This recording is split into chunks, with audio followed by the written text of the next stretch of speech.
Okay, let's take a dive into the new number constructor. Now you should know that rarely 99% of the time you shouldn't even be using this with the new keyword. You should declare numbers like this. But what happens when you do this? Well, internally, JavaScript actually uses the new number constructor.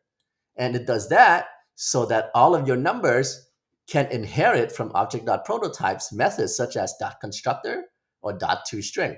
Look, if I do my num2 on the right, .constructor, it actually exists. So does my num.constructor. Okay? Now, we can prove that both of these are constructed by the number constructor. If you do mynum.constructor and you check if it's equal to mynum2.constructor, you see that it's true, right? So when you declare it the literal way, JavaScript wraps it so it can inherit properties, and then it does its magic to prevent you from adding properties to it. If you do mynum2.wow is equal to 100, and then you try to access that .wow, it's undefined because the engine is stopping you. Okay? But if you construct it using your own constructor, then you can do that. Look, if I do mynum, let's do value is equal. Okay, so now if you do mynum, it's still 25. You can do 25 plus 1, 26. But it's also an object where you can do mynum.value. Cool, right? So how is this useful? Well, most of the time it's not. But with this, you can actually create an object that's a number which you can use in calculations. And that number itself can have properties and methods that can make it useful. Let's see how we can achieve that.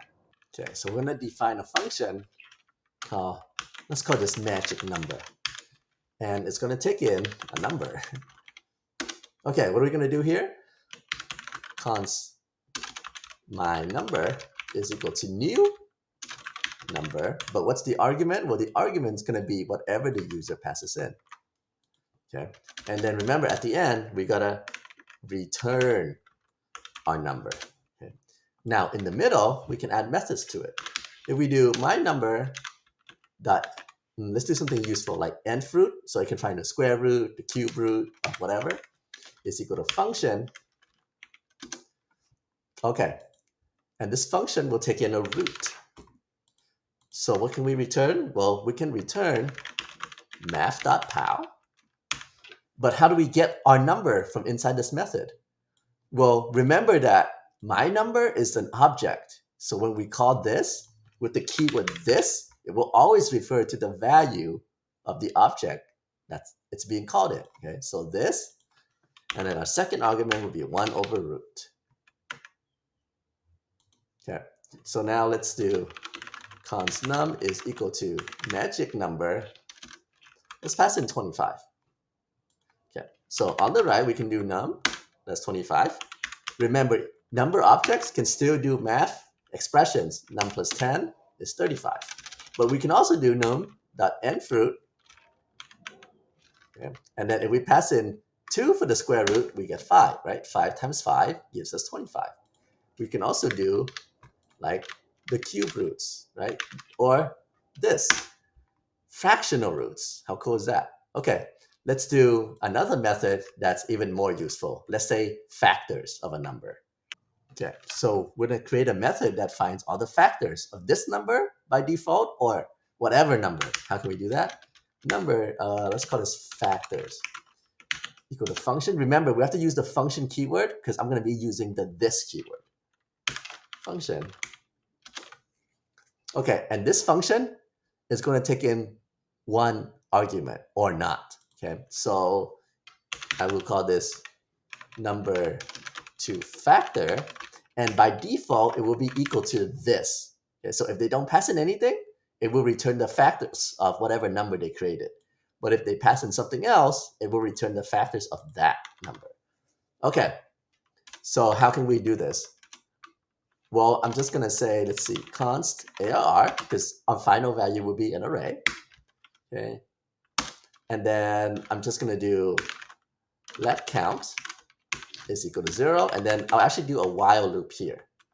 So this code will run as long as count is less the number to factor. Okay. So during this while loop, what do we want to do? Well, we want to check if the number that we provide, right, and we divide it by the count, if there is no remainder, that's what this modulo operator does. If it equals to 0, meaning there's no remainder, that means it's a factor of the number, right?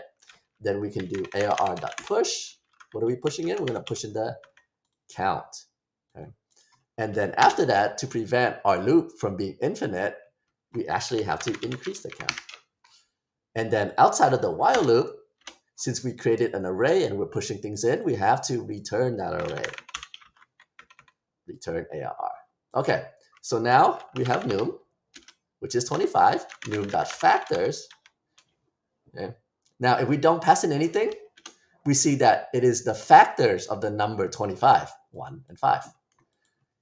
If we do factors, let's say 60, it actually gives us all the factors of 60. Okay. And this is because of this default parameter right here.